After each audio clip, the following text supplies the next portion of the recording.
Salam teman-teman yang terkasih dalam Kristus.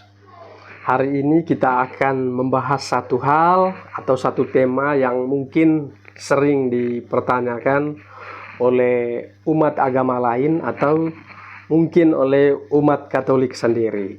Pertanyaannya, mengapa sih umat Katolik itu terlihat cuek ketika ada umat agama lain yang menghina ataupun menyerang iman Katolik?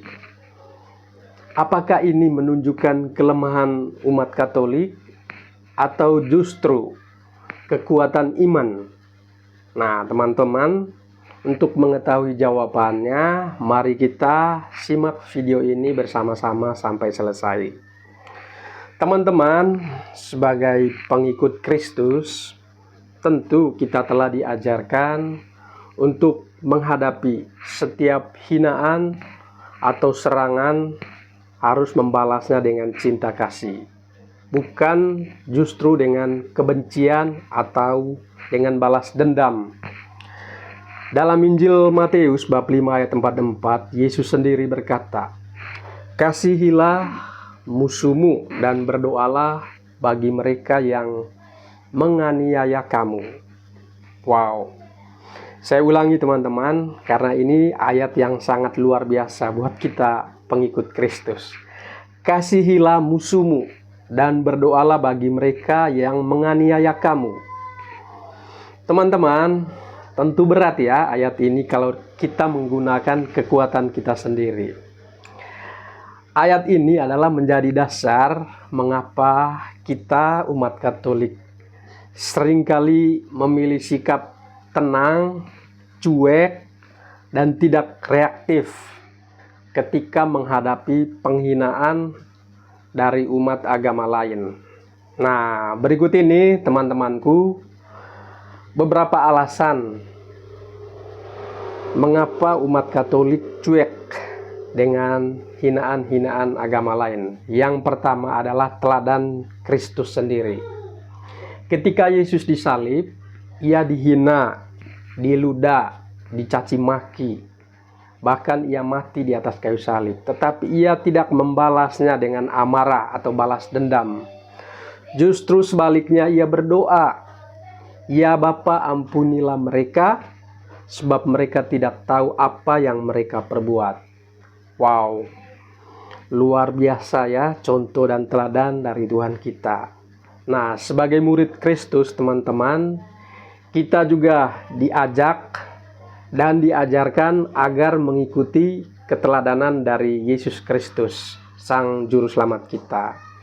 Yang kedua, kekuatan dalam kesabaran.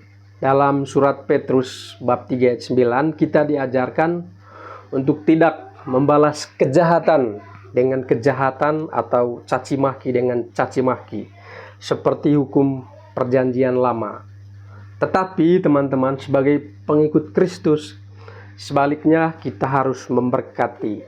Dan sikap cuek yang sebenarnya adalah bentuk kesabaran kita yang sungguh luar biasa, karena ada Roh Kudus yang membantu kita. Karena kita tahu bahwa Tuhan adalah hakim yang adil. Dia akan membalas sesuai dengan aturan, sesuai dengan hukumnya. Yang ketiga, iman kita adalah iman yang dewasa. Sikap kita tidak reaktif menunjukkan iman kita itu sudah matang. Kita tidak perlu lagi membuktikan kebenaran iman kita dengan perdebatan atau amarah atau caci maki dengan agama lain. Kebenaran Injil teman-teman tidak membutuhkan pembelaan yang agresif. Tetapi yang lebih penting adalah kesaksian hidup yang nyata. Bagaimana firman Tuhan mempengaruhi kehidupan kita. Yang keempat, harus mengutamakan perdamaian dunia. Kita tahu bersama dunia ini penuh dengan konflik, penuh dengan kebencian. Nah, umat Katolik teman-teman, kita dipanggil ini untuk membawa damai. Seperti tercatat dalam Matius 5 ayat 9. Berbahagialah orang yang membawa damai, karena mereka akan disebut anak-anak Allah. Kalau orang yang tidak membawa damai berarti anak-anak iblis, karena mereka suka dengan kebencian, suka permusuhan. Ketika kita memilih untuk melawan penghinaan dengan penghinaan, berarti kita bukan pengikut Kristus sejati. Jadi pengikut Kristus sejati itu harus meneladani Yesus Kristus. Jadi kesimpulannya teman-teman, sikap cuek orang Katolik bukanlah tanda kelemahan, tapi bukti kekuatan iman kita dan juga kasih kita kepada sesama manusia. Dengan tidak terprovokasi, kita menunjukkan bahwa kasih Kristus itu ada di dalam hati kita dan kita bisa mengalahkan kebencian dunia.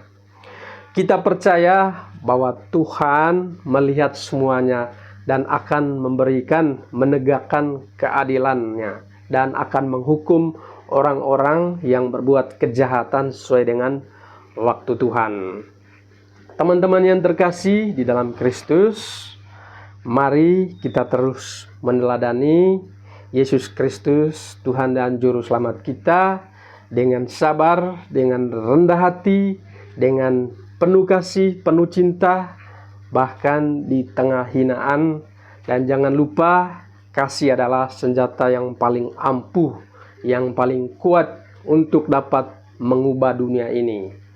Karena ingat, karakter kita adalah sebagai garam yang memberi rasa kepada dunia ini, dan juga sebagai lilin, yaitu terang di dalam dunia yang makin gelap ini. Mari kita sebagai pengikut Kristus, mari kita tunjukkan karakter kita sebagai anak-anak Allah. Demikian renungan kali ini, Tuhan memberkati. Amin.